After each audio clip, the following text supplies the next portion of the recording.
Hello बच्चों, I hope you all will be fine. हम लोग ऑल इन वन सीरीज़ कर रहे थे, मतलब चैप्टर वाइज भी हो रहा है और ईयर वाइज भी हो रहा है। 2024 का यहाँ पर सारा का सारा जो PYQ है, सारे सेट, सारे कोड डिस्कस होंगे। चैप्टर रहेगा मैग्नेटिक इफेक्ट ऑफ करंट।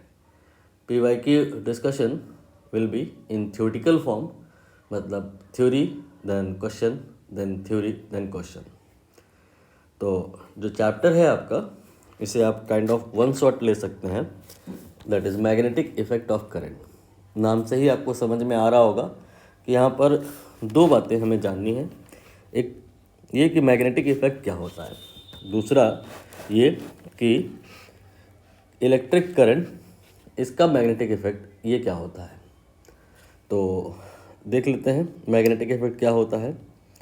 ये वो क्वेश्चन है जो 2024 में आया हुआ है from the heading that is magnetic effect. क्या होता है मैग्नेटिक इफेक्ट, पहले थ्योरी कर लेते हैं, देन वापस आएंगे इस क्वेश्चन को करेंगे। ये रहा थ्योरी पार्ट। यहाँ पर आप देख रहे होंगे कि दो मैग्नेट हैं, एक ये है और एक ये है। मैग्नेट में कि नॉर्थ पोल होता है, साउथ पोल होता है। ये नॉर्थ है, ये साउथ है, ये नॉर्थ है, ये साउथ है। जो अगर अपोजिट पोल फेस कर रहे हों, यहाँ पे नॉर्थ और साउथ, ये एक दूसरे को फेस कर रहे हैं, इन दैट सिचुएशन अट्रैक्शन होता है मैग्नेट में। इस मैग्नेट को आपने होल्ड करके रखा हुआ है, पकड़ के रखा हुआ है, ये तो कहीं नहीं जाएगा। लेकिन दूसरा वाला मैग्नेट अगर फ्री टू मूव है तो ये -x डायरेक्शन में मोशन करने लग जाएगा। ये मैग्नेटिक इफेक्ट है, राइट। मैग्नेटिक इफेक्ट और क्या हो सकता है कि ये मैग्नेट है और इसके बाजू में जो आपने दूसरा मैग्नेट लिया हुआ है, इसका ओरिएंटेशन इस बार आपने चेंज कर दिया है। इसका नॉर्थ, इसका साउथ, यहाँ पर देखिए, यहाँ पर देखिए, ओरिएंटेशन चेंज हो गया है। तो इसकी वजह से होगा क्या कि आप अगर इसको प्रैक्टिकली करके देखें तो ये मैग्नेट इस पॉइंट के अबाउट रोटेट कर जाएगा और थोड़ी देर बाद ये इसी ओरिएंटेशन को एक्वायर कर लेगा, मैग्नेट अलाइन हो जाएगा, राइट। ये जो दूसरा एक्टिविटी मैंने बताया, ये भी मैग्नेटिक इफेक्ट है। कुछ कुछ आपको समझ आने लगा होगा कि मैग्नेटिक इफेक्ट क्या होता है। दो मैग्नेट के बीच में जो इंट्रैक्शन होता है, ये जो होता है बिकॉज ऑफ मैग्नेटिक इफेक्ट होता है। Magnetic effect you can say kind of interaction between two magnet. Interaction force के टर्म में भी मेजर हो सकता है एंड टॉर्क के टर्म में भी मेजर हो सकता है। टॉर्क आपके लेवल से अगर ऊपर की बात है तो आप परेशान ना हो। टॉर्क का मतलब समथिंग टर्निंग, जहाँ पे टर्निंग होती है वहाँ पे टॉर्क, मोमेंट ऑफ फोर्स, इस तरह की बातें होती हैं। तो बिकॉज ऑफ मैग्नेटिक इफेक्ट एक फोर्स लग सकता है, एक टर्निंग हो सकती है। ये जो दूसरा वाला बात है, ये तो बहुत इम्पोर्टेंट है। दरअसल इसी एक्टिविटी पर बेस्ड होता है क्या, कंपास निडल। निडल कंपास, ये आपने ज़रूर देखा होगा। क्या होता है उसमें, उसमें एक सर्कुलर डायल पैड के अंदर एक निडल होती है जो एक पॉइंट होता है, मिड पॉइंट सपोज करिए, उसके अबाउट घूम सकती है। ऐसे नहीं घूमती है वो कंपास निडल अगर किसी मैग्नेट के बगल में रख दी जाए, ये सपोज करिए एक मैग्नेट है, इस मैग्नेट के बगल में अगर आपने इस निडल को रखा है तो ये घूम सकती है। फिलहाल जैसे ये निडल रखी हुई है, ये निडल घूम जाएगी, इसका नॉर्थ इधर आ जाएगा। लेकिन अगर ये निडल, कंपास निडल शुरुआत से ही अगर ऐसे रखी हुई है तो ये नहीं घूमेगी। तो कंपास निडल में जो निडल होती है वो इटसेल्फ एक मैग्नेट होता है, और वो मैग्नेट में टर्निंग होती है। वो क्यों होती है, बिकॉज ऑफ मैग्नेटिक इफेक्ट होता है। उसी की वजह से ये जो निडल है वो टॉर्क एक्सपीरियंस करती है और घूम जाती है, अपने आप को फील्ड के डायरेक्शन में अलाइन कर लेती है। ये फील्ड वगैरह क्या होता है, थोड़ी देर बाद इस पर भी चर्चा करेंगे। फिलहाल आपको एक ओवरव्यू मिल गया होगा कि मैग्नेटिक इफेक्ट क्या होता है। बिटवीन टू मैग्नेट जो इफेक्ट होते हैं वो मैग्नेटिक इफेक्ट होते हैं। ये जो इफ़ेक्ट है इसे फोर्स के टर्म में मेज़र कर सकते हैं, इसे टॉर्क के टर्म में मेज़र कर सकते हैं। Later on we will discuss कि इसे फील्ड के टर्म में मेज़र करना ज़्यादा इफ़ेक्टिव होगा। इस पर भी अभी चर्चा करेंगे। देखिए यहाँ पर यही हो रहा है, क्या हो रहा है यहाँ पे कि जो ये दूसरा वाला मैग्नेट है इसे यहाँ पर बनाया जाना चाहिए, लेकिन नहीं बनाया मैंने। क्यों नहीं बनाया मैंने? क्योंकि हमें अब मैग्नेटिक इफ़ेक्ट को फील्ड के टर्म में रियलाइज़ करना है। ओनली ये जो सोर्स मैग्नेट है, इधर वाले मैग्नेट को सोर्स मैग्नेट कह सकते हैं आप, इधर वाले मैग्नेट को टेस्ट मैग्नेट कह सकते हैं आप। तो ये जो मैग्नेट है, आई एग्री कि इस वाले मैग्नेट पर एक फोर्स या एक टॉर्क लगाता है, लेकिन ये जो फोर्स या टॉर्क लगाने का प्रोसेस है ये एक स्टेप में नहीं होता है, ये 2 स्टेप में होता है। ध्यान से समझिएगा, बात कॉम्प्लेक्स है, थोड़ी इम्पॉर्टेंट भी है। हाँ, तो मैंने ये कहा कि बिटवीन 2 मैग्नेट ये जो फोर्स या टॉर्क लगता है ये 2 स्टेप प्रोसेस है, 2 स्टेप में लगता है। ये बात थोड़ी सी कॉम्प्लेक्स है और इम्पॉर्टेंट है। इसके लिए एक लेमन एग्जांपल मैं आपको देता हूँ। जैसे सपोज़ करिए आप क्लासरूम में हैं, कोई एक क्लास है जहाँ पर आप सपोज़ करिए बैठे हैं, ठीक है, और आपके बाजू में कोई एक दूसरा बच्चा या बच्ची वो भी बैठी है और उसने कोई बढ़िया सा परफ्यूम डाल रखा है, तो क्या होगा? अट्रैक्शन होगा, ठीक है। हो सकता है ये फोर्स कुछ इस मिजाज का हो कि आपके ऊपर टॉर्क लगने लग जाए और आप वहीं पे नाचने लग जाएं। हो सकता है आप नाचने के बजाय इसकी तरफ खींचने लग जाएं। आई मीन यहाँ पर बिटवीन 2 जो इंटरेक्शन हो रहा है वो इस कहानी से कंपेयर किया जा सकता है। जब आप करेंगे तो बेहतर समझ पाएंगे कि क्यों मैंने ये कहा कि जो मैग्नेटिक इफेक्ट है ये 2 स्टेप प्रोसेस है। आप ये बताइए, अगर आप यहाँ पर ये परफ्यूम का स्मेल लेने के लिए ना बैठे हो, बाहर थोड़ी देर के लिए टीचर आपको बाहर कर दे, बहुत बुरा टीचर हुआ आई थिंक आपके लिए, तो क्या इस बच्ची के द्वारा जो परफ्यूम का स्मेल क्लासरूम में फैल रहा है वो नहीं फैलेगा? वो तब भी फैलेगा। स्मेल का जो सोर्स है, स्मेल यहाँ पर मैग्नेटिक फील्ड के एनालॉगस है। ये जो परफ्यूम इसने लगाया है इसकी स्मेल का इस बात से कोई लेना देना नहीं है कि उस स्मेल को एक्सपीरियंस करने के लिए आप क्लासरूम में हैं या नहीं, does not matter. If you will present in the smell then you will experience a force or a torque. But if you're not present, still here smell will be present. Similar kind of scenario is there. ये जो magnet है ये अपने surrounding में smell को यहाँ पर field कहा जाएगा, मैग्नेटिक फील्ड कहा जाएगा, वो जनरेट करके रखा है। आप चाहे यहाँ पर दूसरे मैग्नेट को माने और चाहे ना माने, दूसरा मैग्नेट यहाँ प्रेजेंट हो चाहे ना हो, इन ऑल सिचुएशन यहाँ पर इस मैग्नेट के द्वारा समथिंग प्रोड्यूस करके रखा गया है, जो अगर दूसरा मैग्नेट है यहाँ पे, it will experience force, it will experience torque. तो फोर्स या टॉर्क सीधे सीधे एक स्टेप में नहीं लगता। पहले इस वाले मैग्नेट ने, इसको सोर्स मैग्नेट कहा जा सकता है। सोर्स किस चीज़ का? फील्ड का। स्मेल प्रोड्यूस करने का सोर्स कौन है? ये है। यहाँ पर magnetic field, magnetic effect produce करने का सोर्स कौन है? ये वाला मैग्नेट है। ये अपने सराउंडिंग में फील्ड, मैग्नेटिक फील्ड प्रोड्यूस करके रखा है, चाहे ये मैग्नेट यहाँ पे हो चाहे ना हो, इन ऑल केसेस यहाँ पर फील्ड होगी। एंड अगर इस फील्ड में कोई दूसरा मैग्नेट आ गया, it will experience force, it will experience torque. यही कहानी यहाँ पर समझाने की कोशिश की गई है। ये वाला मैग्नेट यहाँ पर जो भी बना है, यहाँ पर बनाया जाना चाहिए था लेकिन नहीं बना है। ये यहाँ नहीं बना है, इसका मतलब ये नहीं है कि ये अपना काम नहीं करेगा। इस मैग्नेट का काम है अपने अराउंड फील्ड जनरेट करना, जैसे कि इसका काम है अपने अराउंड स्मेल जनरेट करना।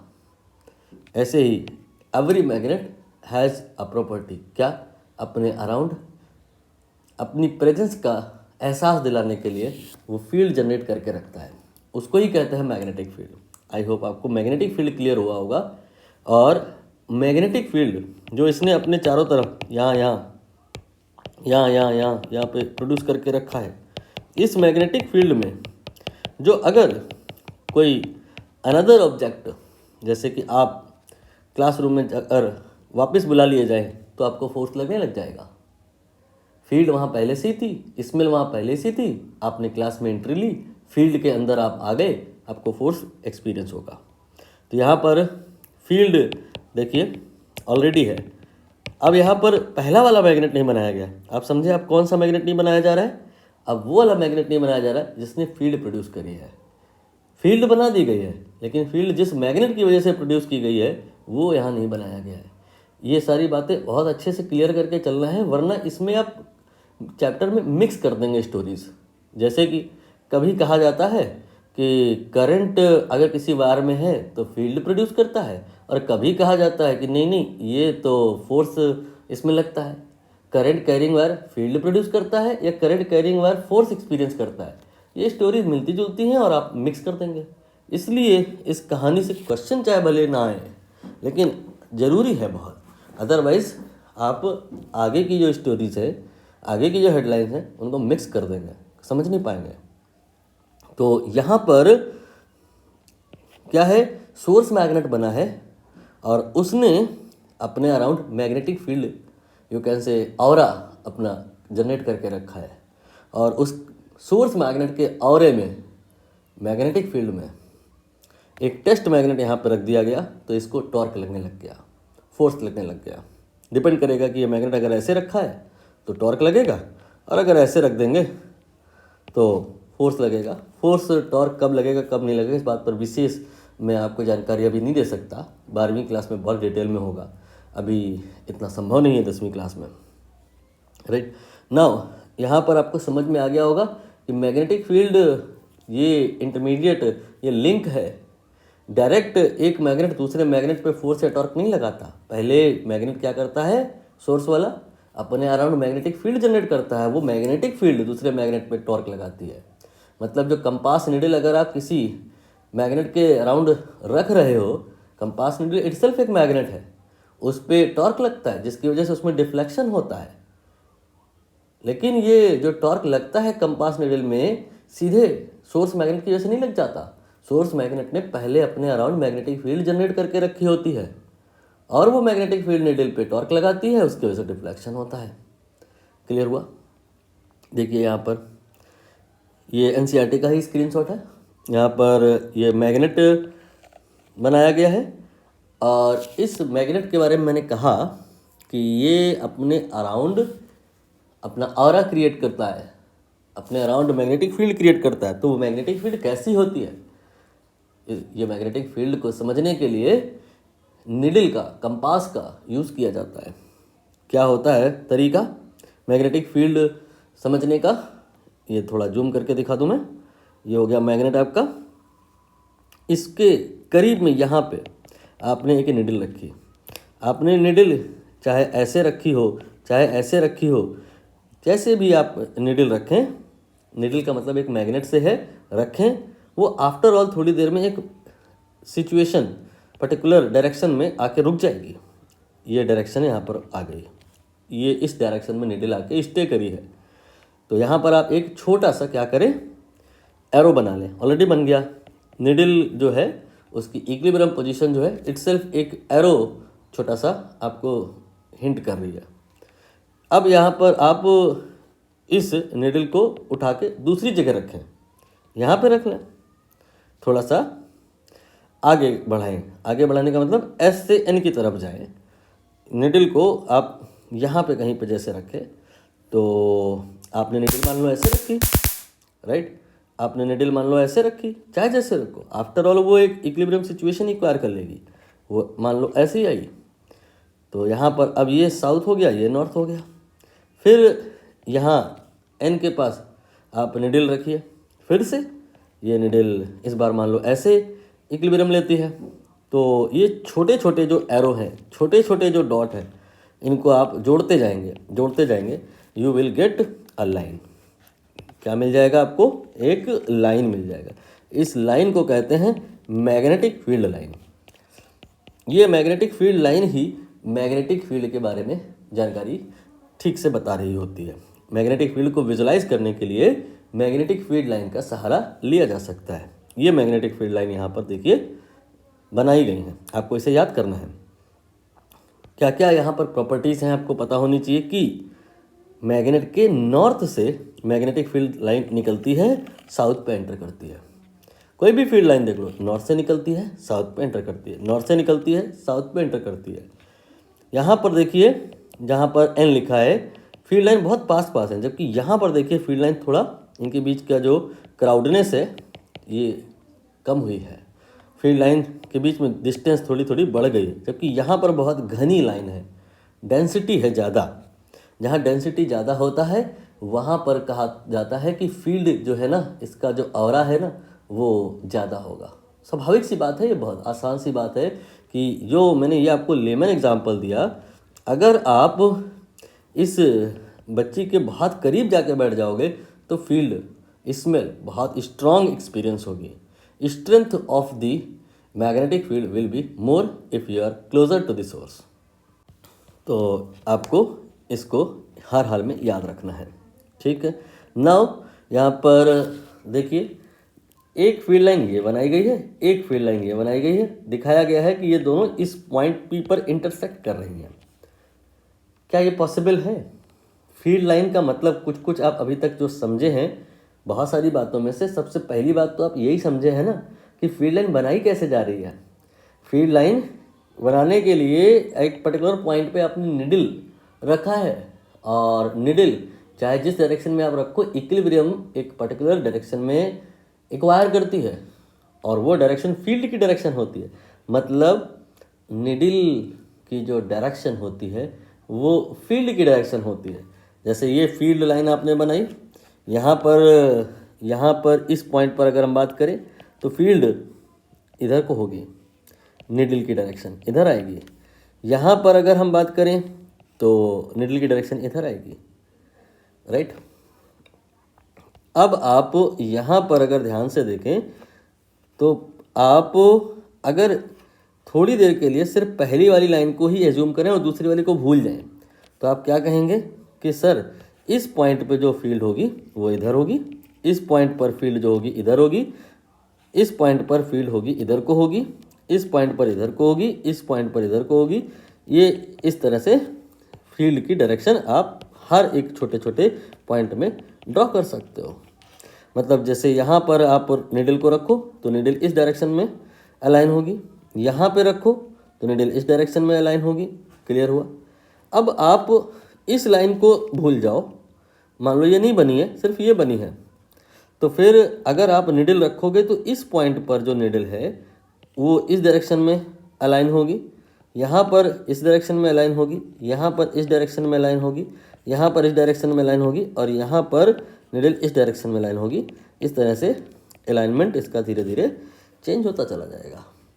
और अगर आप कह रहे हो कि दो फील्ड लाइन एक पॉइंट पी पर इंटरसेक्ट करती हैं, तो फिर इसका मतलब ये हुआ कि अगर हम इसके हिसाब से देखें तो पी पॉइंट पे अगर निडल रखी जाए तो वो इस डायरेक्शन में इंडिकेट करेगी कि फील्ड इस डायरेक्शन में है, और अगर हम इस वाली फील्ड लाइन को के हिसाब से चलें तो पॉइंट पी पर निडल इस डायरेक्शन पे अलाइन होगी। तो निडल का जो डायरेक्शन है, इंडिकेशन है, निडल एक टाइम में एक ही डायरेक्शन में तो संभव है। एक निडल आपके पास है तो या तो इस डायरेक्शन में हो सकती है या तो इस डायरेक्शन में हो सकती है। एक पर्टिकुलर टाइम पर 12:02 पे निडल दो सेम डायरेक्शन को इंडिकेट कैसे कर सकती है? इसीलिए पॉसिबल नहीं है कि फील्ड लाइंस इंटरसेक्ट कर जाएं। ये कहानी ख़त्म हो गई, ये हेडिंग ख़त्म हो गई। अब इस पर जो क्वेश्चन था आप उसे कर लीजिए। कहा गया है magnetic field line never intersect each other. ये मैंने आपको अभी बताया लास्ट में, ये सही बात है। और फिर रीज़न इन्होंने क्या दिया है कि they intersect, then at the point of intersection the compass needle would point toward two directions which is not possible. यही सेम रीज़न मैंने बताया, यही इन्होंने लिखा है। असर्शन भी सही है, रीज़न भी सही है, और रीज़न असर्शन का करेक्ट एक्सप्लेनेशन, इसलिए ऑप्शन ए करेक्ट होगा। चलिए अब हम आगे बढ़ जाते हैं। जैसा कि आपको मैंने बताया, चैप्टर का नाम क्या था? Magnetic effect of current. मैंने कहा था इसको दो पार्ट में ब्रेक कर सकते हैं। पहले पार्ट में हम जानेंगे कि मैग्नेटिक इफेक्ट क्या होता है, फिर हम जानेंगे कि magnetic effect of electric current क्या होता है। मैग्नेटिक इफेक्ट अब तक हमें समझ आ गया है कि बिटवीन टू मैग्नेट जो सारी एक्टिविटीज़ हो रही हैं वही मैग्नेटिक इफेक्ट है, और इसके लिए हमें मैग्नेटिक फील्ड को सेंटर पर रखना होता है। मतलब जो फोर्स होता है या टॉर्क होता है बिटवीन टू मैग्नेट, वो एक स्टेप में नहीं होता है, पहले फील्ड आती है फिर फोर्स आता है। Magnetic effect you can say हम लोग फील्ड के टर्म्स में डिफाइन करते हैं। अब मैग्नेटिक इफेक्ट हमें समझना है, लेकिन मैग्नेट का मैग्नेटिक इफेक्ट नहीं समझना है। अभी तक हमने जो समझा वो मैग्नेटिक इफेक्ट समझा, लेकिन वो मैग्नेटिक इफेक्ट था किसका? वो मैग्नेटिक इफेक्ट मैग्नेट का था। ये सब देख लीजिए क्या है। ये सब एक मैग्नेट है, ये मैग्नेट है, ये मैग्नेट के मैग्नेटिक इफेक्ट डिस्कस हो रहे थे। अब हमें मैग्नेट का मैग्नेटिक इफेक्ट नहीं डिस्कस करना है, हमें मैग्नेटिक इफेक्ट करंट का डिस्कस करना है। इसके लिए थ्योरी आपके स्क्रीन पर है। अभी तो कुछ खास यहाँ पर बना नहीं है। आप एक वायर एज्यूम करिए, ठीक है, एक और वायर एज्यूम करिए, ठीक है, दोनों में करंट फ्लो करा दीजिए, ठीक है। दूसरा सिचुएशन, एक वायर एज्यूम करिए, एक और वायर एज्यूम करिए, करंट दोनों में फ्लो करा दीजिए, लेकिन ये करंट, थोड़ा सा मैं बैक से ले लेता हूँ, थोड़ा इंटरप्शन हुआ था। मैंने कहा कि आपको दो केस एज्यूम करने हैं। ये केस 1, इसमें भी दो वायर है, केस 2, इसमें भी दो वायर है। पहले वाले में दोनों में जो करंट है वो पैरेलल है, दूसरे वाले में एंटी पैरेलल है। तो यहाँ पर जो सीन क्रिएट होता है वो बिल्कुल वैसा ही होता है जैसा मैग्नेट के केस में होता है। मैग्नेट में क्या होता है कि जैसे यहाँ पे नॉर्थ लिया जाए, यहाँ पे साउथ लिया जाए, यहाँ पे नॉर्थ लिया जाए, यहाँ पे साउथ लिया जाए, ठीक है। तो ये मैग्नेट एक दूसरे को अट्रैक्ट करेंगे। यहाँ पे ये वायर, ये भी एक दूसरे को अट्रैक्ट करेंगे, ठीक है। यहाँ पर सिचुएशन मैंने अलग बना दी है, ये इधर कर लो। यहाँ पर अट्रैक्शन केस 1 में होगा, मैं अभी बताऊंगा रटने का तरीका। और यहाँ केस 2 में वायर रिपेल करेंगे। इसकी कहानी मैच करेगी ऐसे ही, जैसे मानो ये मैग्नेट है पहला वाला, और दूसरा वाला जो मैग्नेट है वो SN नहीं है, वो NS है। तो इसके लाइक पोल एक दूसरे को फेस कर रहे हैं। तो लाइक पोल एक दूसरे को जब फेस करते हैं तो ये मैग्नेट एक दूसरे को रिपेल करते हैं। ठीक उसी प्रकार से ये वायर भी एक दूसरे को रिपेल करेंगे, ठीक है। तो ये जो स्टोरी है, ये जो स्टोरी है इस स्टोरी से मैच कर रही है। इससे और बहुत सारे एक्सपेरिमेंट संभव हैं। ऑर्स्टेड नाम के साइंटिस्ट थे, उन्होंने ये सारे एक्सपेरिमेंट किए थे। उन्होंने ही बताया था कि जो करंट होता है उसका जो इफ़ेक्ट होता है ठीक वैसा ही होता है जैसा एक मैग्नेट का होता है। मैग्नेट क्या करता है? अपने अराउंड मैग्नेटिक फील्ड प्रोड्यूस करता है। तो करंट कैरिंग वायर ये भी अपने अराउंड मैग्नेटिक फील्ड प्रोड्यूस करता है। मैग्नेट अगर मैग्नेटिक फील्ड में रखा हुआ है तो एक फोर्स या टॉर्क एक्सपीरियंस करता है।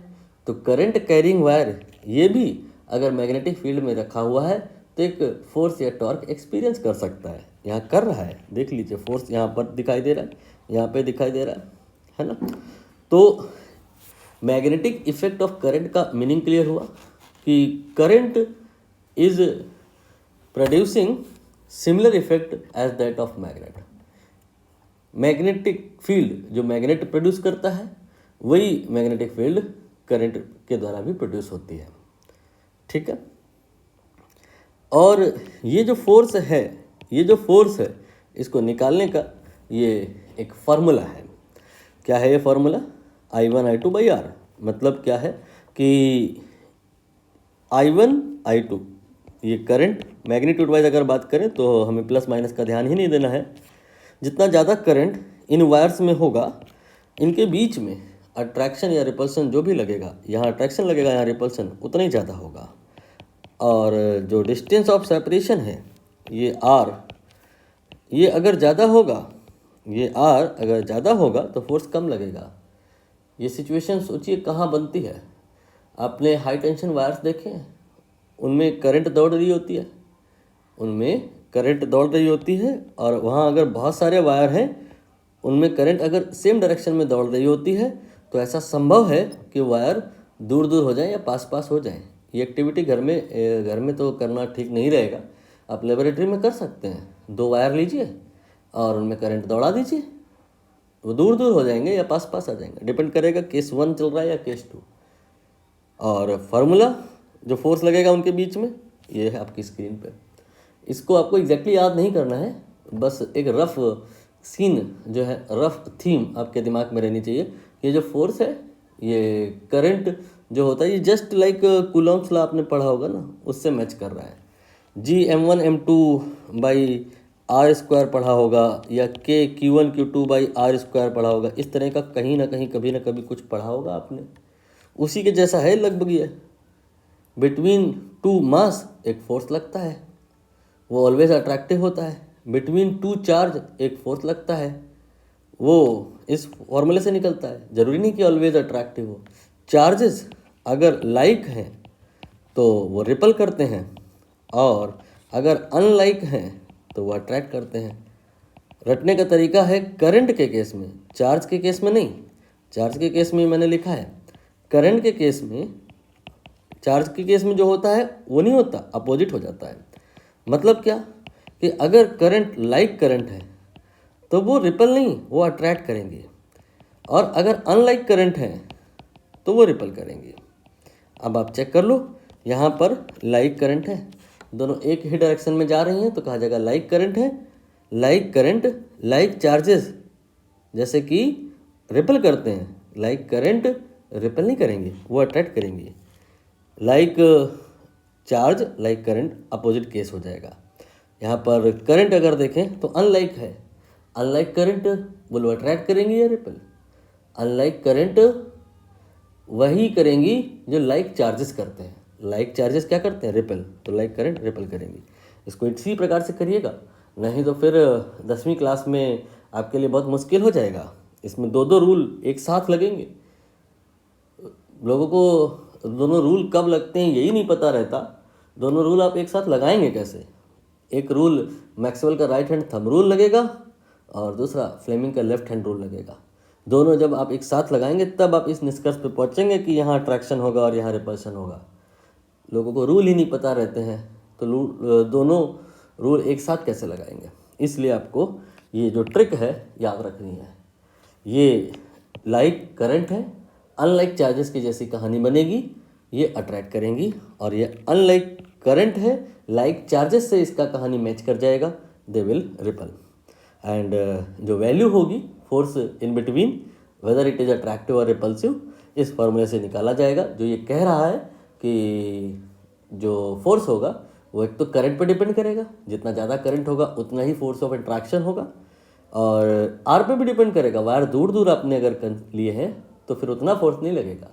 ज़्यादा फोर्स तब लगेगा जब वायर पास पास है। जैसे हाई टेंशन वायर्स होते हैं वो बहुत पास पास होते हैं, वहाँ पे बहुत संभावनाएं होती हैं कि वो वायर के बीच में ये वाला फोर्स लग जाए। सावधानी रखी जाती है, इस चीज़ का ध्यान रखा जाता है। हालांकि थोड़ा सा यहाँ पर एक अलग स्टोरी भी बनेगी हाई टेंशन वायर में। मैं आपको अननेसेसरी कॉम्प्लेक्स डायरेक्शन में नहीं ले जाना चाह रहा हूँ, क्योंकि वहाँ पे जो करंट होती है उसका डायरेक्शन भी लगातार चेंज हो रहा होता है। ऑल्टरनेटिंग करंट होती है, ऐसे जाती है थोड़ी देर, फिर ऐसे जाती है, फिर ऐसे, उसका डायरेक्शन चेंज होता है। इसलिए आप अभी एक रफ एस्टीमेट प्रिपेयर करिए कि हम अगर अपने घर में इमेजिन करें एक ऐसी एक्टिविटी कर रहे हैं कि 2 तार ले रखे हैं हमने, और उनमें हमने करंट एक ही डायरेक्शन में फ्लो करवा दी है। व्हाट विल हैपन, वायर पास पास आ जाएंगे, और अगर अपोजिट डायरेक्शन में करवा दी है वायर दूर दूर हो जाएंगे। ये सारी जो स्टोरी कहानी ये सब किया किसने था? ऑर्स्टेड नाम के साइंटिस्ट थे, उन्होंने ही किया था और इसी को कहा गया मैग्नेटिक इफेक्ट ऑफ करंट। मतलब क्या कि जस्ट लाइक मैग्नेट वैसे ही करंट। मैग्नेट क्या करता है? अपने अराउंड मैग्नेटिक फील्ड प्रोड्यूस करता है। करंट भी ऐसा ही है, अपने अराउंड क्या करेगा? मैग्नेटिक फील्ड प्रोड्यूस करेगा। मैग्नेटिक फील्ड में अगर मैग्नेट रखा हुआ है तो वो एक फोर्स एक्सपीरियंस करेगा। यहाँ पे ऐसा ही है, करंट कैरिंग वायर अगर फील्ड में रखा हुआ है वो फोर्स एक्सपीरियंस करेगा। थोड़ी सी पिक्चर आपको क्लियर हुई है? एक स्टेप आगे आइए, देखिए ये जो वायर है, ये वायर अपने अराउंड फील्ड प्रोड्यूस करेगा। यहाँ पर फील्ड है और जो दूसरा वाला वायर है वो फील्ड में रखा हुआ है। फील्ड में रखा हुआ वायर, जैसे फील्ड में रखा हुआ मैग्नेट फोर्स या टॉर्क एक्सपीरियंस करता है, वैसे ही फील्ड में रखा हुआ करंट कैरिंग वायर वो क्या करता है? वो फोर्स एक्सपीरियंस करता है। यहाँ पर फील्ड की डायरेक्शन निकालने के लिए जिस रूल का प्रयोग किया जाएगा that will B Maxwell right hand rule. और फील्ड में कोई आपने करंट कैरिंग वायर रख दिया, उस पर फोर्स की डायरेक्शन निकालने के लिए जिस रूल का प्रयोग किया जाएगा that will be Fleming left hand rule. समझ में आया कि इस कहानी को 2 पार्ट में ब्रेक करना क्यों इतना ज़रूरी था? अदरवाइज आप कंफ्यूज हो जाएंगे, क्योंकि करंट कैरिंग वायर दोनों काम करता है। करंट कैरिंग वायर फील्ड भी प्रोड्यूस करता है और फील्ड में रखा हो तो फोर्स भी एक्सपीरियंस करता है, just like magnet. Magnet field भी जनरेट करता है और फील्ड में रखा हो तो फोर्स भी एक्सपीरियंस करता है। ये जो वायर है ये करंट कैरिंग वायर है, ये फील्ड जनरेट कर रहा है यहाँ पर, और ये भी करंट कैरिंग वायर है, ये फील्ड में रखा है तो ये फोर्स एक्सपीरियंस कर रहा है। आई होप कहानी आपको ऑलमोस्ट क्लियर हो गई होगी। Now we are in stage to do the question. ये है क्वेश्चन, देखिए यहाँ पर ये एक वायर है और इसके बाजू में इस प्रकार से एक लूप रखी गई है। बताना ये है कि ये लूप किधर को जाएगी, अट्रैक्ट होगी या रिपल होगी।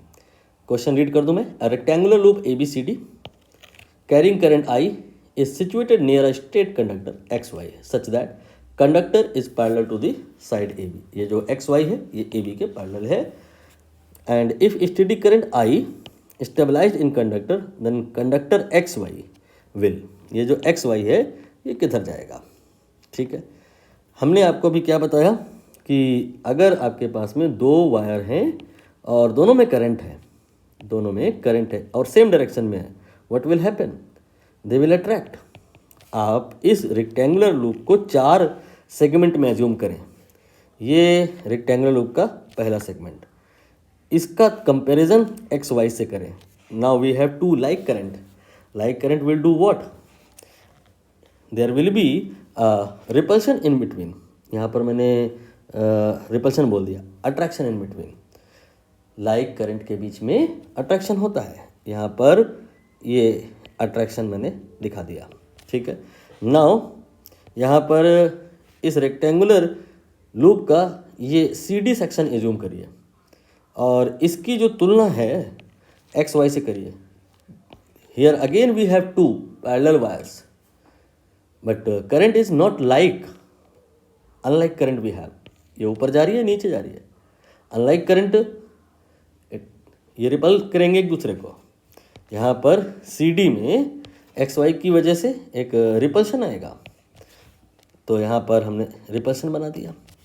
ठीक है, और यहाँ पर आप अगर फॉर्मूला देखे हो तो क्या था? I1 I2 by R।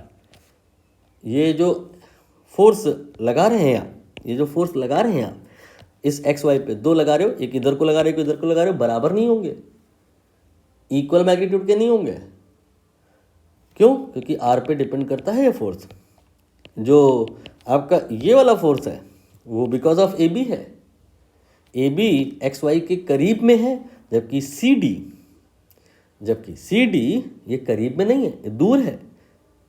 तो जो CD दूर है, नो डाउट ये इसको रिपल कर रहा है, लेकिन उतना स्ट्रांगली रिपल नहीं करेगा जितना स्ट्रांगली AB XY को अट्रैक्ट कर रहा था।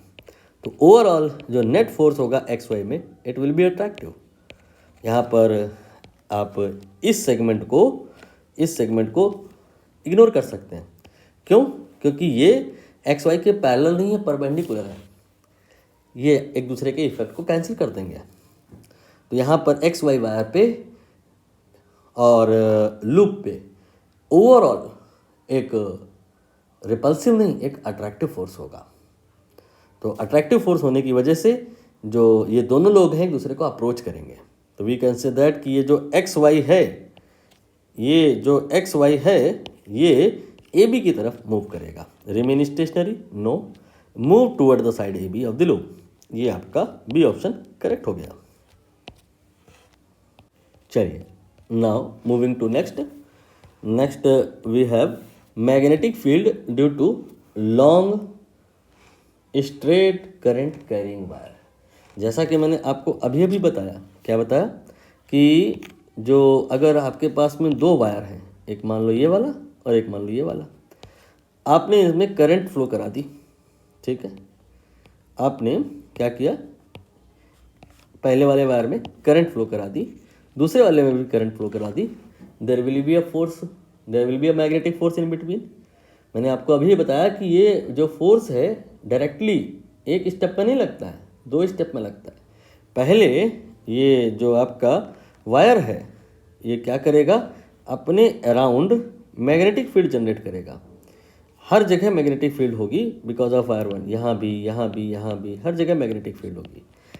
हमारा कंसर्न अभी यही है, मतलब हम अभी थोड़ी देर के लिए दूसरे वाले वायर को भूल जा रहे हैं। हमारा जो कंसर्न है वो ये कि पहले वाले वायर ने मैग्नेटिक फील्ड जो प्रोड्यूस करी है वो कितनी है, वो किधर है। फिर बाद में हम देखेंगे कि इस मैग्नेटिक फील्ड में अगर दूसरा वाला वायर रखा जाएगा तो वो फोर्स कितना होगा और किधर होगा, जिसको हम ऑलरेडी डिस्कस कर चुके हैं। तो यहाँ पर हेडिंग क्या है, because of the long straight wire, because of the long straight wire what will be the value of field. Heading का मतलब क्लियर हुआ। शॉर्ट में इस हेडिंग को आप सिंपल इतना कह सकते हैं, बी मतलब magnetic field due to straight wire. पूरा मतलब तो लिखा ही हुआ है यहाँ पे, लेकिन अगर शॉर्ट में किसी ने स्ट्रेट वायर की वजह से फील्ड पूछा है तो उसका पूरा मतलब यही है कि स्ट्रेट वायर बहुत लंबा है, उसकी वजह से मैग्नेटिक फील्ड कोई पूछ रहा है और उसमें करंट भी है। Current carrying wire will produce field, current carrying wire he field produce करता है और करंट कैरिंग वायर ही फील्ड में रखा हो तो फोर्स एक्सपीरियंस करता है। अभी हम करंट कैरिंग वायर पे लगने वाले फोर्स की बात नहीं कर रहे हैं, करंट कैरिंग वायर की वजह से जो फील्ड प्रोड्यूस होगी उसकी बात कर रहे हैं। समझ आ रहा है? मिक्स मत करिएगा इन दोनों कहानी को, मैं शुरुआत से इसीलिए इनको बाइफरगेट करके चल रहा हूँ। ये थ्योरी पार्ट है। ये आपका एक स्ट्रेट वायर है, इसमें करंट दौड़ रहा है, करंट की वैल्यू आई है। इससे स्मॉल आर की डिस्टेंस पर एक कोई पॉइंट है, सपोज करिए पी। यहाँ पर जैसे कोई पूछ रहा है फील्ड कितनी प्रोड्यूस होगी, एग्जैक्ट वैल्यू हमारे सिलेबस का अभी तो पार्ट नहीं है, बट ये आपको पता होना चाहिए कि जो ये फील्ड होगी पॉइंट बी पर डिपेंड करेगी, फील्ड की जो स्ट्रेंथ है वो डिपेंड करेगी दो चीज़ों पर, कि पहला तो इसमें करंट कितनी है और दूसरा पॉइंट कितना दूर है। जितनी ज़्यादा करंट होगी आई, जितनी ज़्यादा होगी पॉइंट बी पी पर फील्ड उतनी ही ज़्यादा होगी। निडल अगर आप रखोगे तो डिफ्लेक्शन यहाँ पर बढ़ जाएगा अगर करंट की वैल्यू बढ़ा दो तो। क्यों? जब करंट की वैल्यू बढ़ाओगे तो पी पॉइंट पर मैग्नेटिक फील्ड बढ़ जाएगी, और मैग्नेटिक फील्ड अगर बढ़ जाएगी तो यहाँ पे निडल आप रखोगे तो उस पर जो फोर्स लगेगा वो भी बढ़ जाएगा, उसमें डिफ्लेक्शन भी बढ़ जाएगा, बिकॉज पॉइंट पी पर स्ट्रेंथ बढ़ गई है। और अगर आप निडल पॉइंट पी पर ना रखो, पॉइंट क्यू पर रखो तो क्या होगा, अब आप निडल को दूर ले जा करके रख रहे हो, वायर से दूर आ गए हो, वहाँ पर अब उतनी फील्ड नहीं मिलेगी, निडल में उतना डिफ्लेक्शन नहीं होगा, तो आर जो बढ़ेगा तो स्ट्रेंथ फील्ड की जो होगी वो डाउन हो जाएगी। ये इस कहानी से क्लियर हो रहा है। मैंने यहाँ पर अभी फील्ड के मैग्नीट्यूड की बात करी है, डायरेक्शन की तो बात ही नहीं करी है। फील्ड एक वेक्टर क्वांटिटी है, इसमें डायरेक्शन होती है, east, west, north, south, upward, downward, many more. तो ये फील्ड किधर होगी, ये डायरेक्शन क्या होगी, अब हमारा यहाँ पर ये कंसर्न है। इसके लिए फील्ड लाइंस बनाई गई हैं। ये एनसीईआरटी का स्क्रीनशॉट है, क्रेडिट गोज टू एनसीईआरटी। यहाँ पर 3D फिगर है, आप समझ रहे होगे। एक वायर है ये वाला, ये एक प्लेन शीट है और आपके इस स्क्रीन के परपेंडिकुलर है। जो अगर आपका इमेजिनेशन थोड़ा पुअर है तो आप एक प्रकार से ऐसी स्टोरी एज्यूम कर सकते हैं कि मानो कि ये एक रूम है, ठीक है। ये एक रूम आपने इमेजिन किया और इस पे आपने यहाँ क्या किया, फर्श पे एक मैट बिछा दी, चटाई, और आपने यहाँ पे एक होल कर दिया और फिर यहाँ पर आपने इस होल के थ्रू एक वायर पास करा दिया और इसमें करंट ऊपर को या नीचे को कुछ भी हो सकता है फ्लो करा दी। तो ये करंट कैरिंग वायर हो गया। करंट कैरिंग वायर क्या करता है, अपने अराउंड मैग्नेटिक फील्ड जनरेट करता है। वो मैग्नेटिक फील्ड कैसी होती है, इस स्क्रीनशॉट में यही यहाँ पर बताया गया है। ये जो फील्ड होती है ये सर्कुलर होती है, कंसेंट्रिक सर्कल्स। कंसेंट्रिक सर्कल मतलब सारे जो सर्कल हैं, चाहे ये वाला हो, चाहे ये वाला हो, चाहे ये वाला हो, सबके सब का जो सर्कल होता है वो एक ही होता है। यहाँ जहाँ पर होल किया है आपने, जहाँ पर होल किया है आपने, तो आपके फर्श वाले प्लेन पर जो फील्ड लाइंस होंगी that will B concentric circle. Clear है? कंसेंट्रिक सर्कल अब अगर है तो उसमें भी दो पॉसिबिलिटीज़ हैं। मैं एक अच्छा सा सर्कल बना लूँ ताकि आपको समझ में आए। यहाँ पर कंसेंट्रिक सर्कल में भी दो पॉसिबिलिटी हैं कि ऐसे या ऐसे। ये एरो डायरेक्शन, यही सबसे मुश्किल काम होता है 10वीं क्लास में, यही सबसे ज़्यादा पूछा जाता है और इसी को निकालने के लिए होता है क्या, right hand thumb rule. Right hand thumb rule magnetic field के पैटर्न को तो पहले ही बता चुके हो, डायरेक्शन को बता देता है। ये ऐसे होगी या ऐसे, ये जो आपके सर्कल हैं ये सर्कल क्लॉकवाइज होंगे या एंटी क्लॉकवाइज, इसके लिए राइट हैंड थंब रूल होता है। इसमें अंगूठा देखिए नीचे की दिशा में है, जिधर की दिशा में करंट जा रही होती है, करंट अगर ऊपर जा रही हो तो जो आपके अंगूठे का पोज बनेगा, सारा कुछ राइट हैंड से करेंगे आप, वो वैसे बनेगा जैसे आप लाइक करते हैं वीडियो को। जब आप डिसलाइक करते हैं तो ये वाली सिचुएशन आती है, करंट ऊपर जा रही होगी तो लाइक वाली सिचुएशन आएगी।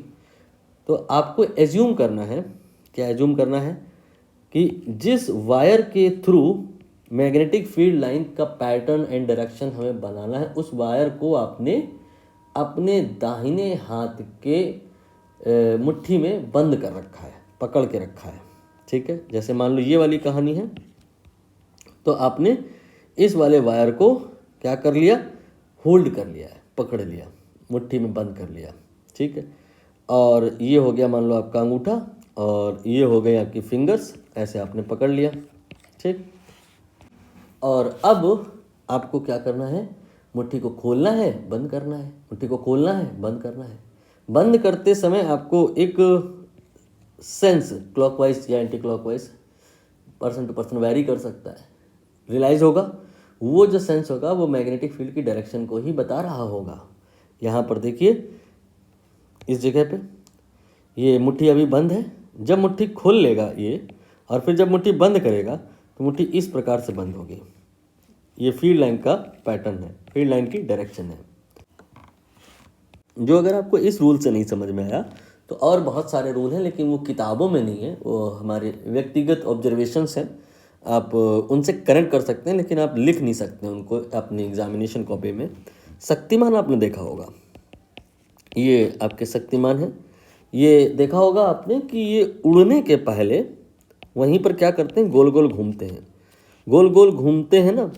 ये जो टर्निंग हो रही है ये मैग्नेटिक फील्ड की डायरेक्शन को बता रही है और जिस डायरेक्शन में ये जा रहे हैं ये फील्ड, ये करंट की डायरेक्शन है। एक यहाँ से आप करंट कर सकते हैं।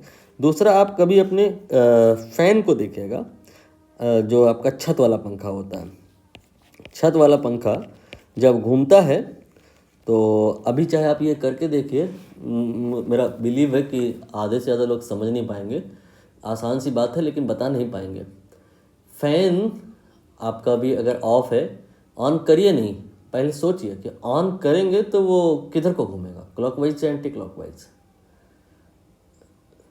अब आप सोचते रहिएगा, मान लेते हैं आपने ऑन कर दिया, फैन जब घूमता है तो उसका जो हवा एयर होता है फ्लो वो नीचे को होता है, और उसके घूमने का जो डायरेक्शन होता है वो मैग्नेटिक फील्ड को बताता है।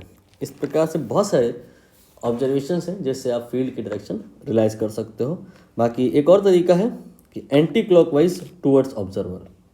मतलब क्या कि जैसे कि आप यहाँ पर इस सिचुएशन को देखिए, इसमें अगर आप नीचे खड़े हो जाइए और देखिए तो करंट आपकी तरफ आ रही है टूवर्ड्स यू। तो अगर टूवर्ड्स ऑब्जर्वर करंट है तो मैग्नेटिक फील्ड एंटी क्लॉकवाइज होगी। यहाँ पर मैग्नेटिक फील्ड इससे अगर आप पूछोगे तो बताएगा वो कि ये एंटी क्लॉकवाइज है। जबकि अगर आप यहाँ से खड़े होकर के नहीं, कहीं और से खड़े होकर के, यहाँ से खड़े होकर के देखो तो जो ये करंट है, ये जो करंट है आपकी तरफ नहीं है, आपसे दूर जा रही है, अवे फ्रॉम ऑब्जर्वर, टूवर्ड्स नहीं, अवे फ्रॉम ऑब्जर्वर। तो अवे फ्रॉम द ऑब्जर्वर अगर है तो यहाँ पर क्लॉकवाइज आ जाएगा। ये आंसर नहीं बदला है, ऑब्जर्वर के बदलने से आंसर नहीं बदल रहा है यहाँ पे। ये आप थोड़ा समझ रहे होंगे कि कुछ अटपटा सा है, लेकिन सही है। ये जो सीलिंग फैन है ना, ये सीलिंग फैन अगर आप नीचे खड़े हो और ऊपर को देखो तो इसकी जो डायरेक्शन होगी, और अगर आप ऊपर वाले फ्लोर पर खड़े होकर के नीचे जो वाले कमरे में टेबल सीलिंग फैन लगा उसको देखो, इमेजिन करो दिख रहा है, मान लो ट्रांसपेरेंट अगर छत हो, इन दैट केस ये जो सीलिंग फैन है इनके डायरेक्शन फैन वही है, एक तरफ से क्लॉकवाइज होगा, एक तरफ से एंटी क्लॉकवाइज होगा। टेबल फैन ले लो, टेबल फैन को एक तरफ से देखो तो उसका जो रोटेशन होगा वो क्लॉकवाइज होगा, दूसरी तरफ से वो एंटी क्लॉकवाइज होगा। तो यहाँ पर आंसर इसका यही है, चाहे ये देखे चाहे ये देखे। लेकिन जो ये बोलेगा वो बोलेगा क्या कि करंट हमारी तरफ से आ रही है टूवर्ड्स ऑब्जर्वर तो एंटी क्लॉकवाइज, और ये क्या बोलेगा करंट हमसे दूर जा रही है अवे फ्रॉम द ऑब्जर्वर, ये क्लॉकवाइज होगा। बहुत सारे मैंने रूल बताए, लिखने के पॉइंट से तो केवल राइट हैंड रूल है एग्जाम में।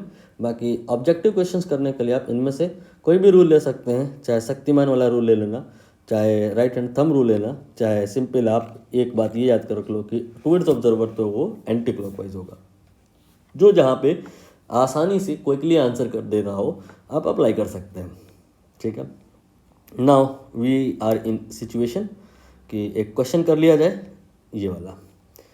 Deflection of compass needle placed near a current carrying wire decreases when magnitude of electric current in the wire is increased.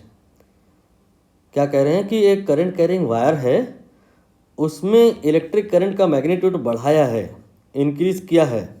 ठीक है, इससे उसके बाजू में जो कंपास निडल रखी है उसमें जो डिफ्लेक्शन है वो डिक्रीज हो जाएगा। ये गलत बात हो रही है, ये गंदी बात है। क्यों? क्योंकि सही बात ये है कि जो अगर करंट आपने बढ़ा दी करंट कैरिंग वायर में तो उसके अराउंड मैग्नेटिक फील्ड भी बढ़ जाएगी। तो जो अगर मैग्नेटिक फील्ड को टेस्ट करने के लिए आपने निडल रखा तो उसमें डिफ्लेक्शन वो भी बढ़ जाएगा। तो यहाँ अगर इंक्रीज लिखा है तो यहाँ भी इंक्रीज लिखा होना चाहिए था, डिक्रीज लिख दिया है, ड्यू टू दैट ये रॉन्ग है। रीज़न में आ जाइए। हालांकि रीज़न पढ़ना नहीं चाहिए हमें, क्योंकि एक बार अगर आप ऑप्शन पे निगाह दौड़ाएं तो जो अगर असर्शन गलत हो जाए तो आपको फिर एक ही ऑप्शन दिखाई देता है, न ए न बी न सी, कोई भी सही नहीं हो सकता। क्योंकि ये सारे तो तब हैं जब असर्शन एटलीस्ट सही हो। रीज़न पे तरह तरह की वैराइटीज़ हैं। मतलब जो अगर असर्शन एग्ज़ाम में आपको दिख जाए कि गलत है तो रीज़न पे आप अपना समय न खराब करना, रीज़न पढ़ने की ज़रूरत नहीं रहेगी। यहाँ पे तो हम थोड़ा रिवाइज कर रहे हैं इसलिए रीज़न पर चर्चा कर रहे हैं, एग्ज़ाम में नहीं करनी है। Strength of the magnetic field at a point due to current carrying conductor increases on increasing the current. ये यहाँ पर इन्होंने सही बात लिख दी है कि इंक्रीज कराओगे तो इंक्रीज करेगा। क्या इंक्रीज कराओगे? मैग्नेटिक फील्ड करंट इंक्रीज कराओगे तो मैग्नेटिक फील्ड इंक्रीज करेगी। क्लियर है? ये जो हेडिंग है ये भी खत्म होगी। आगे जो नेक्स्ट हेडिंग है वो है magnetic field due to solenoid. मुझे लग रहा है कि एक कंप्लीट वीडियो में इस पूरी स्टोरी को बाइंड करना मुश्किल है, तो 2 पार्ट में करेंगे। हालांकि जो अगला पार्ट होगा वो यहाँ से नहीं, आगे से हम ब्रेक लेंगे इस जगह से कहीं पर, ताकि ब्रेक ऐसी जगह से आए कि स्टोरी दिमाग में अच्छे से फिनिश हो जाए। क्या मेरे कहने का मतलब, एक बार मैं री एक्सप्लेन कर दूँ। दरअसल आपको मैंने बताया ना अभी चाहे बिटवीन टू मैग्नेट लगने वाला फोर्स हो या दो मैग्नेट आपस में फोर्स लगाते हैं, दो करंट कैरिंग वायर आपस में फोर्स लगाते हैं। मैंने कहा ये 2 स्टेप में होता है। चाहे मैग्नेट हो चाहे करंट कैरिंग वायर हो, अपने अराउंड पहले वो फील्ड प्रोड्यूस करता है, फिर उस फील्ड की वजह से दूसरे लोगों पर फोर्स लगता है। तो अभी हम फील्ड सब में डील किए ले रहे हैं। Field because of straight wire, ये तो डील हो गई है। Now we will discuss field because of solenoid. फिर इसके बाद फील्ड तो ऑलरेडी हमने निकाल ली। फील्ड किसी की वजह से भी हो सकती है, मैग्नेट की वजह से हो सकती है, या करंट कैरिंग स्ट्रेट वायर की वजह से हो सकती है, या करंट कैरिंग सोलेनोइड की वजह से हो सकती है। फील्ड तक की कहानी को हम आज पढ़ लेंगे, इसके बाद पूर्ण विराम लेंगे और आगे वाले वीडियो में सेशन में हम क्या करेंगे, मान लेंगे फील्ड पहले से बनी हुई रखी है। किसकी वजह से फील्ड है, वो गोलीमार हो, फील्ड हमारे पास है, चाहे वो बिकॉज ऑफ मैग्नेट हो, चाहे वो because of current carrying wire हो, चाहे because of current carrying straight wire हो, चाहे करंट कैरिंग सोलेनोइड हो। फील्ड है हमारे पास, किसकी वजह से है हमें उस पर नहीं जाना। फील्ड में एक करंट कैरिंग वायर रखा है, फील्ड में एक मैग्नेट रखा है, उस पर फोर्स लगेगा, हम उसकी बात करेंगे अगले वाले सेशन में। अभी हमें सिर्फ क्या पढ़ना है, field because of element current carrying element like straight wire like solenoid.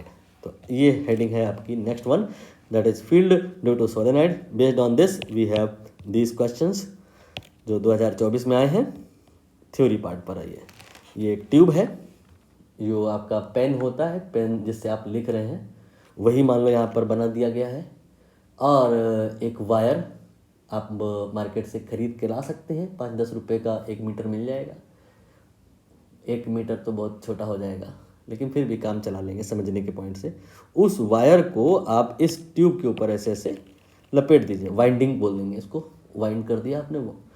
तो ये जो वाइंडिंग करी, depending on the length of the wire, इसमें डिपेंडिंग ऑन द साइज़ या cross section of the tube, इसमें बहुत सारे टर्न आएंगे। यहाँ पर 1 2 3 4 5 6 7 8 9 10 11 टर्न दिखाए हैं। असली में 11 नहीं होने चाहिए, 100 200 500 होने चाहिए। दरअसल आइडियलिज्म ये कहती है कि ये जो टर्न है, ये इनके बीच में जो सेपरेशन है ये नहीं रहनी चाहिए, बहुत सटा करके पास आपको वाइंडिंग करनी होती है, नहीं तो फिर जो फार्मूले होते हैं वो वैलिड नहीं हो पाएंगे। अब यहाँ मुझे समझाना है, इसलिए मैंने टर्निंग थोड़ी दूर रखी है।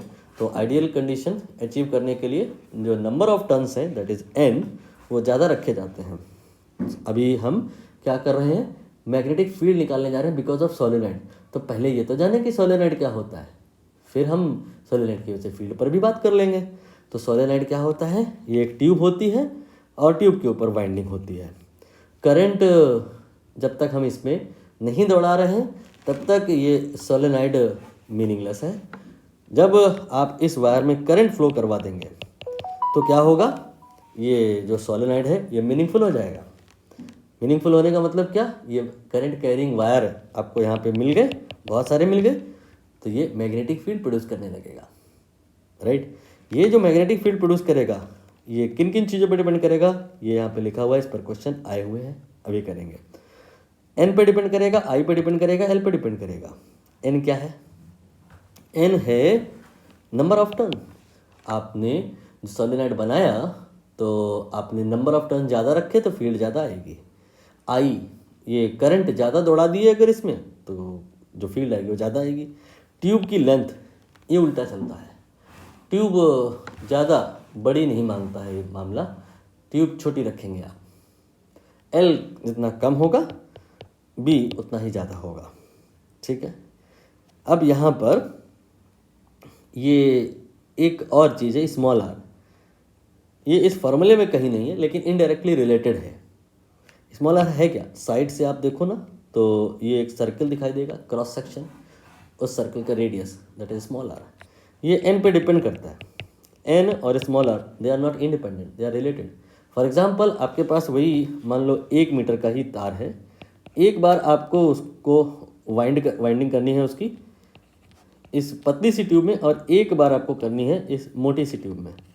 आप समझ गए होंगे कि यहाँ पर बहुत सारे टर्न आएंगे और यहाँ पर ज़्यादा टर्न नहीं आएंगे। मतलब आर अगर मोर हो गया तो एन लेस हो जाएगा, ठीक है। तो ये इन्वर्सली प्रोपोर्शनल, इसीलिए मैंने लिखा है कि आर अगर ट्यूब अगर मोटी लिए हो तो नंबर ऑफ टर्न एन कम रहेगा। तो मोटे मोटे तौर पे समझ आया कि जो magnetic field because of this current carrying system generate होगी या because of this solenoid generate होगा, वो एन पे, आई पे डिपेंड करेगा, एल पे डिपेंड करेगा और स्मॉल आर पे भी डिपेंड करेगा। बस वो डायरेक्टली यहाँ दिख नहीं रहा है, इनडायरेक्टली वो करेगा, ठीक। आप चाहें तो इस पर डायरेक्टली एक क्वेश्चन है, पहले वही कर लें। यहाँ पर देखिए कौन सा था, ये वाला। Strength of field produced by current carrying solenoid does not depend on the, किस पे डिपेंड नहीं करेगी। मैंने अभी आपको बताया किस पे डिपेंड करेगी, B proportional to n I by l. Number of turn इस पे करेगी, करंट इस पे करेगी, और यहाँ पर एन वो है रेडियस, एन रेडियस से इनडायरेक्टली रिलेटेड है, उस पर डिपेंड करेगी। Material of the core of the solenoid, ये बात मैंने अभी बताई नहीं है, मैं इसे अभी कवर कर लेता हूँ। जब आप सोलेनोइड के अंदर कोई मटेरियल डालते हो तो उससे जो फील्ड होती है वो चेंज हो जाती है, बढ़ जाती है या घट जाती है, दोनों संभव है। इस पर अभी थोड़ी देर में रुक करके बात करते हैं। फिलहाल बी ऑप्शन को देख लें आप अगर direction of the current flowing in the solenoid change करो, जैसे कि यहाँ पर देखो करंट ऐसे जा रही है और यहाँ से वापस आ रही है, अगर यहाँ से जाने लगे यहाँ से आने लगे, उससे होगा क्या, ये आपकी जो गट फील है वही बता रही होगी।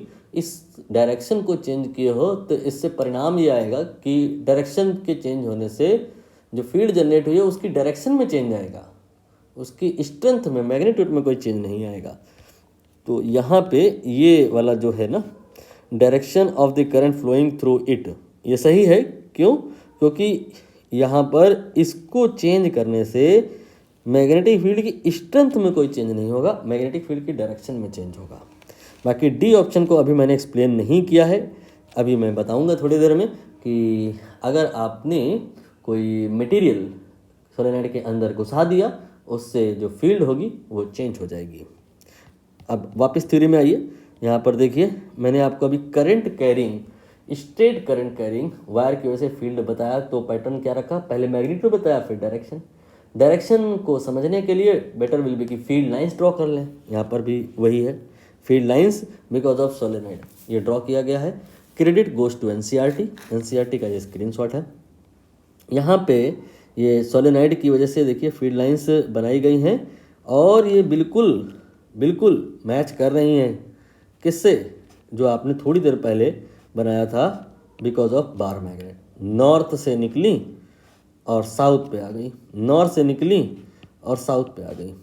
फील्ड लाइन का पैटर्न यहाँ पर डिक्टो मैच करता है, किसका किससे, सोलेनोइड का इस बार मैग्नेट से, ठीक है। तो यहाँ पर एक क्वेश्चन और निपटा लेते हैं, ये वाला। Current carrying device which produces magnetic field similar to that of bar magnet, bar magnet के ही जैसी फील्ड प्रोड्यूस करने वाली डिवाइस कौन सी है।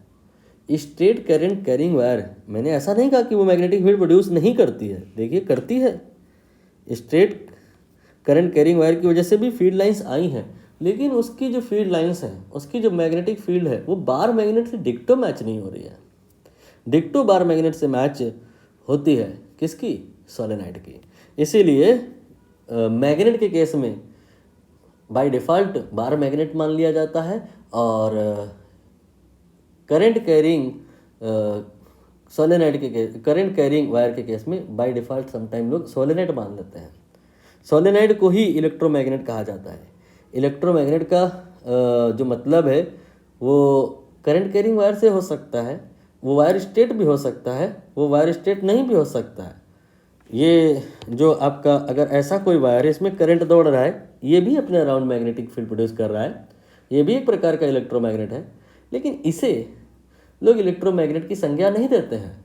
इलेक्ट्रोमैग्नेट का बाय डिफ़ॉल्ट मीनिंग सोलेनोइड ही होता है, क्योंकि इसकी ही मैग्नेटिक फील्ड डिक्टो मैच करती है किससे? बार मैग्नेट से। लेकिन इसका मतलब ये नहीं है कि करंट कैरिंग वायर स्ट्रेट वाला या यू कैन से कोई आर्बिट्री शेप का वायर करंट उसमें दौड़ रहा है और वो मैग्नेट नहीं है। वो मैग्नेट है, इलेक्ट्रोमैग्नेट वो भी है, लेकिन कन्वेंशनली सोलेनाइड को ही इलेक्ट्रोमैग्नेट कहा जाएगा क्योंकि उसकी जो फील्ड है वो बार मैग्नेट से डिक्टो मैच कर रही है। और अब हम यहाँ पर क्या करेंगे? डायरेक्शन पर फोकस करेंगे।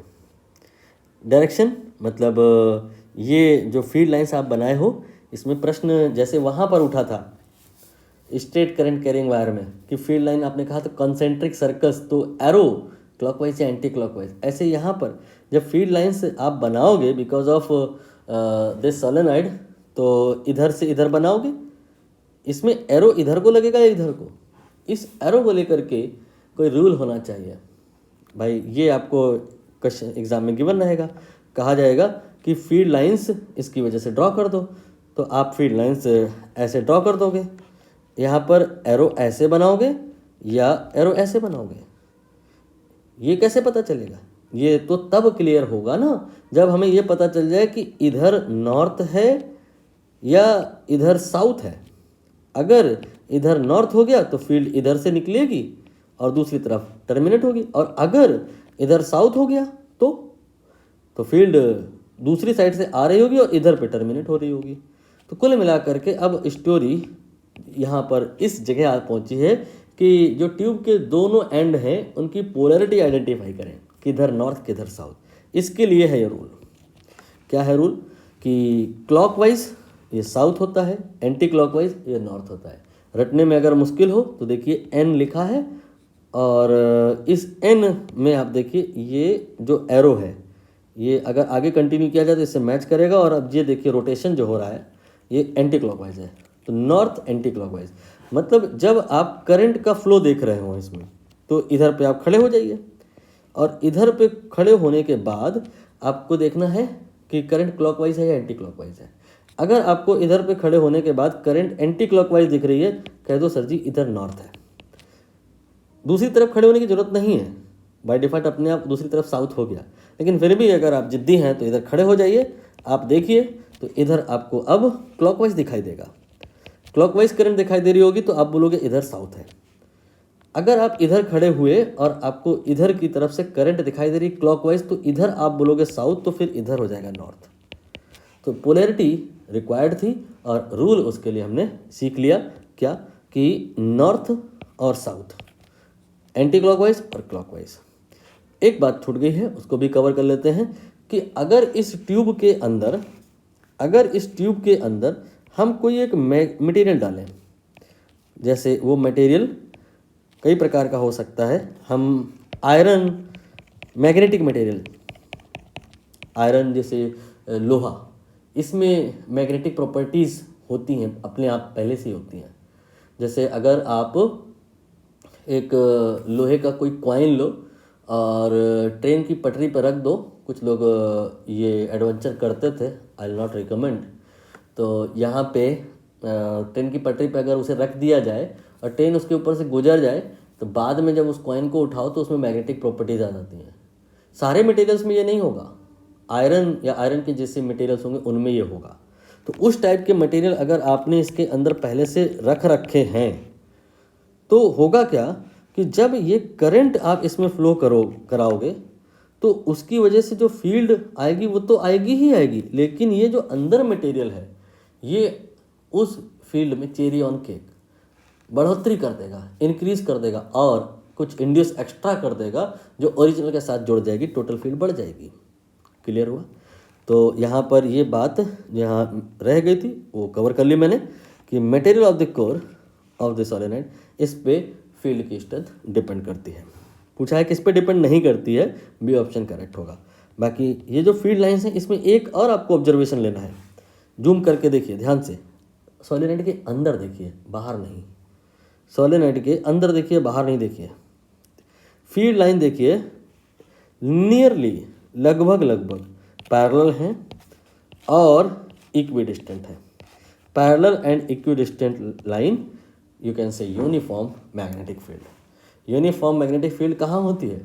सोलेनॉइड के मैग्नेट के बाहर नहीं, अंदर। यहाँ सोलेनॉइड के अंदर जो फील्ड होती है वो यूनिफॉर्म है।